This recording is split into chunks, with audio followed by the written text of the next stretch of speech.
Haile Selassie I, also known in Ge'ez as Kadamawi Haile Selassie, literally translates to Power of the Trinity.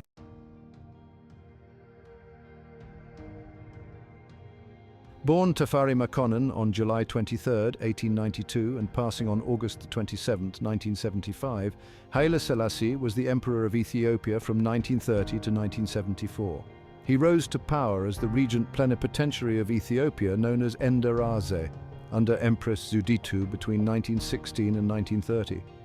Widely considered to be a defining figure in modern Ethiopian history, he's accorded divine importance in Rastafari, a relatively new Abrahamic religion that emerged in the colony of Jamaica in the 1930s.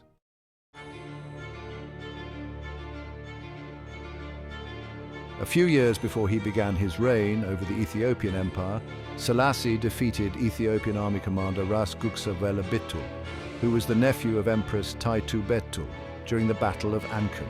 He belonged to the Solomonic dynasty, which was founded by Emperor Yakuno Amlak in 1270. Amlak's successors claimed that he was a lineal descendant of Menelik, the legendary emperor of Ethiopia who was supposedly born to King Solomon and Queen Makeda of the Kingdom of Israel and the Kingdom of Sheba, respectively.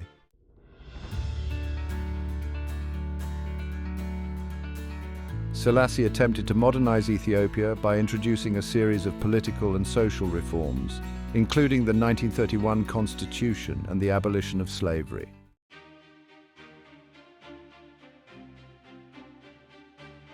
He led the failed effort to defend Ethiopia during the Second Italo-Ethiopian War, and was consequently exiled in the United Kingdom after the beginning of the Italian occupation of East Africa. In 1940, he traveled to Anglo-Egyptian Sudan to assist in coordinating the Ethiopian struggle against fascist Italy, and was able to return home following the East African campaign of World War II.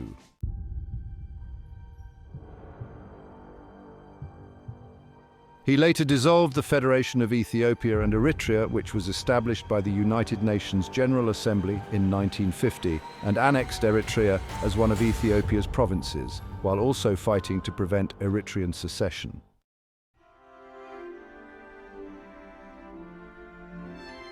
As an internationalist, Selassie led Ethiopia's accession to the United Nations as a charter member.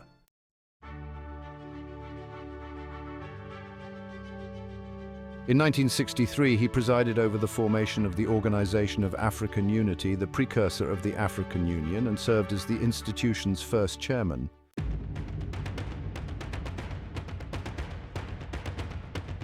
By the early 1960s, many prominent African socialists, such as Kwame Nkrumah, Ahmed Sekou Toure, and Ahmed Ben Bella, envisioned the creation of a United States of Africa to rival the similar concept of a federal Europe. The rhetoric of this faction, especially in light of the then ongoing Cold War, was overwhelmingly anti-Western, and Selassie saw this as a threat to the alliance he had so calculably constructed. Therefore, he took it upon himself to attempt to influence a more moderate posture within the group.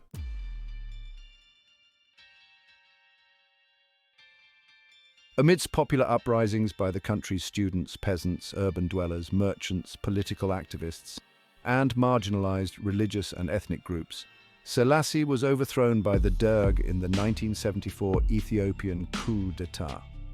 With support from the Soviet Union, the Derg began governing Ethiopia as a Marxist-Leninist state, sparking the Ethiopian Civil War. In 1994, 3 years after the fall of the Derg military junta, it was revealed to the public that the Derg had assassinated Selassie at the Jubilee Palace in Addis Ababa on 27 August 1975. On 5 November 2000, his excavated remains were buried at the Holy Trinity Cathedral of Addis Ababa.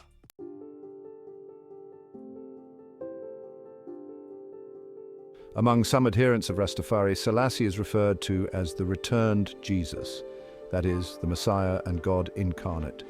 This distinction notwithstanding, he was a Christian and adhered to the tenets and liturgy of the Ethiopian Orthodox Church. He has been criticized by some historians for his suppression of rebellions among the landed aristocracy, or Mesafint, which consistently opposed his changes. Some have also criticized Ethiopia's failure to modernize rapidly enough. During his reign, the Harari people were persecuted and many left the Harari region. His administration was also criticized by human rights groups, such as Human Rights Watch, as autocratic and illiberal. According to some sources, late into Selassie's administration, the Oromo language was banned from education, public speaking, and use in administration, though there was never an official law or government policy that criminalized any language. His government also relocated many Amhara people into southern Ethiopia, where they served in government administration, courts, and church. Following the death of Ethiopian civil rights activist Hachalu Hundessa in 2020, the bust of Haile Selassie in the United Kingdom was destroyed by Oromo-speaking protesters, and an equestrian monument depicting his father, Makonnen Wold Mikael, was also removed from Hara.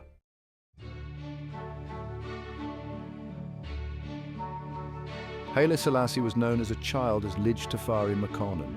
Lij is translated as child and serves to indicate that a youth is of noble blood. His given name Tafari means one who is respected or feared. Like most Ethiopians, his personal name Tafari is followed by that of his father Makonnen and that of his grandfather Wolde Mikael. His name Haile Selassie was given to him at his infant baptism and adopted again as part of his regnal name in 1930.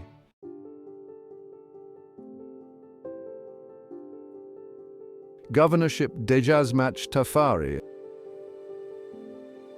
assumed the titular governorship of Selale in 1906, a realm of marginal importance, but one that enabled him to continue his studies. In 1907, he was appointed governor over part of the province of Sidamo. It is alleged that during his late teens, Haile Selassie was married to Wazero Altayeh, and that from this union was born.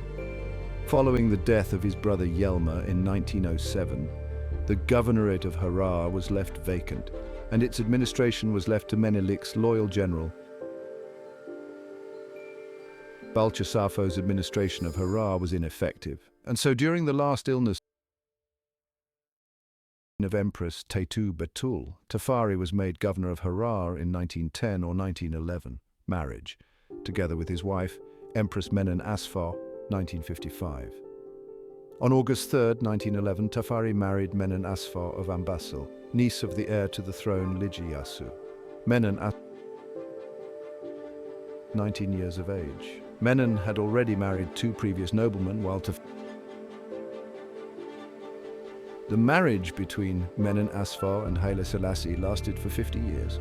Although possibly a political match designed to create peace between Ethiopian nobles, the couple's family had said they married with mutual consent. Selassie described his spouse as a woman without any malice whatsoever.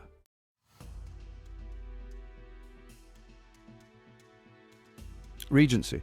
The extent to which Tafari Makonnen contributed to the movement that would come to depose Lij Iyasu has been discussed extensively, particularly in Haile Selassie's own detailed account of the matter.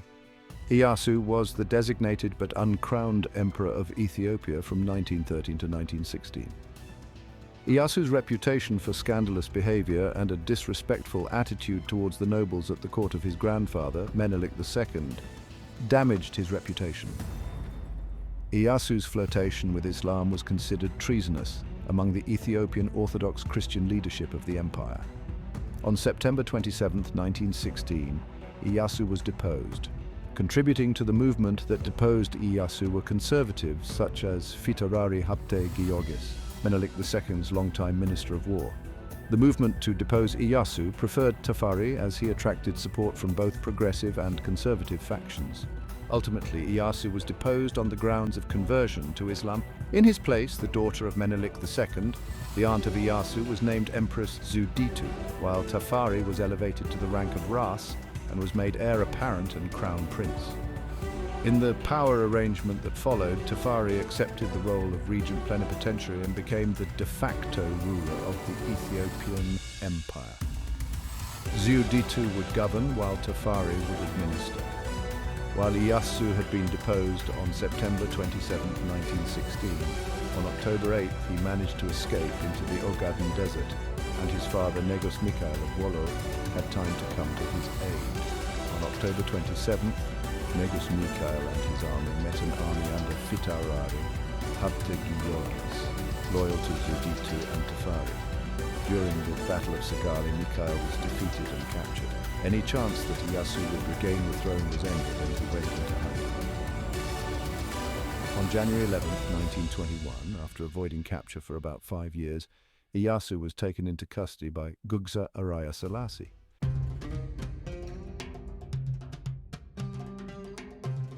Travel abroad with King George V at Buckingham Palace, 1924. In 1924, Ras Tafari toured Europe and the Middle East, visiting Jerusalem, Alexandria, Paris, Luxembourg, Brussels, Amsterdam, Stockholm, London, Geneva, Gibraltar, and Athens. With him on his tour was a group that included Ras Selassie I of Western Tigray Province, Ras Haile Selassie I of Goyam Province, Ras Mulugeta Yegazu of Ilubabo Province, Ras Makonnen Endel-Kachon, and Blatangeta Herui Welda Selassie. The primary goal of the trip to Europe was for Ethiopia to gain access to the sea. In Paris, Tafari was to find out from the French Foreign Ministry that this goal would not be realized. However, failing this, he and his retinue inspected schools, hospitals, factories, and churches. Although patterning many reforms after European models, Tafari remained wary of European pressure. To guard against economic imperialism, Tafari required that all enterprises have at least partial local ownership. Of his modernization campaign, he remarked, "We need European progress only because we are surrounded by it. That is at once a benefit and a misfortune." Throughout Tafari's travels in Europe, the Levant, and Egypt, he and his entourage were greeted with enthusiasm and fascination. Seyum Mangasha accompanied him, and Haile Selassie I, who, like Tafari, were sons of generals who contributed to the victorious war against Italy a quarter century earlier at the Battle of Adjuewe. Another member of his entourage, Mulugeta Yegazu, actually fought at ADW as a young man. The oriental dignity of the Ethiopians and their rich, picturesque court dress were sensationalized in the media. Among his entourage, he even included a pride of lions, which he distributed as gifts to President Alexandre Millerand and Prime Minister Raymond Poincaré of France, to King George V of the United Kingdom, and to the Zoological Garden of Paris, France. As one historian noted, rarely can a tour have inspired so many anecdotes. In return for 2 lions, the United Kingdom presented Tafari with the imperial crown of Emperor Tewodros II for its safe return to Empress Zuditu. The crown had been taken by General Sir Robert Napier during the 1868 expedition to Abyssinia. In this period, the Crown Prince visited the Armenian monastery of Jerusalem. There he adopted 40 Armenian orphans who had lost their parents during the Armenian genocide. Tafari arranged for the musical education of the youth, and they came to form the Imperial Brass Band.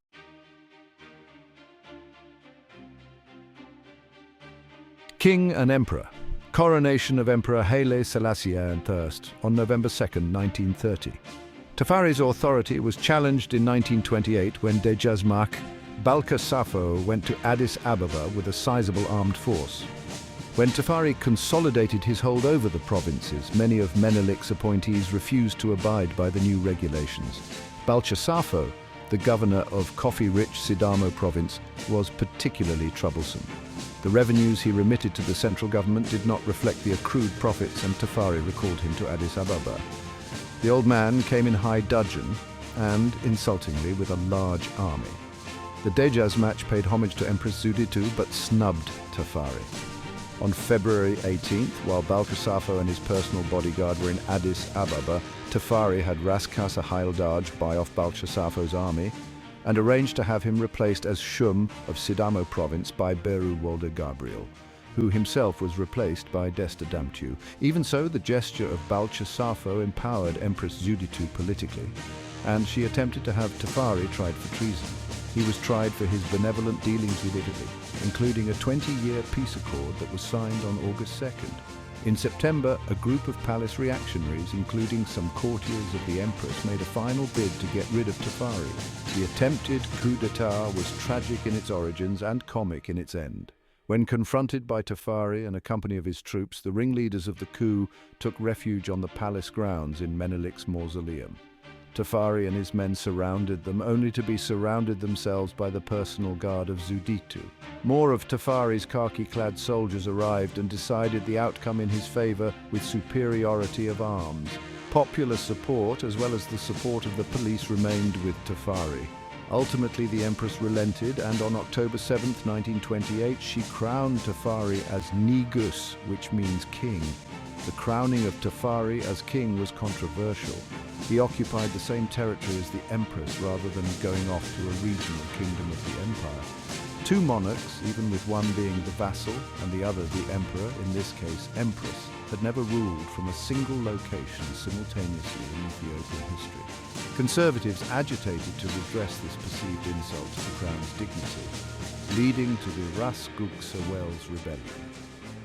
Gugsawel was the husband of the empress and the Shum of Begemda province. In early 1930, he raised an army and marched it from his governorate at Gondar towards Addis Ababa. On March 31st, 1930, Gugsawel was met by forces loyal to Negus Tafari and was defeated at the Battle of Amke. Gugsawel was killed in action. News of Gugsawel's defeat and death had hardly spread through Addis Ababa when the empress died, suddenly on April 2nd, 1930. Although it was long rumoured that the empress was poisoned upon her husband's defeat, or alternately that she died from shock upon hearing of the death of her estranged yet beloved husband, it has since been documented that Zuditu succumbed to paratyphoid fever and complications from diabetes after the Orthodox clergy imposed strict rules concerning her diet during Lent, against her physician's orders.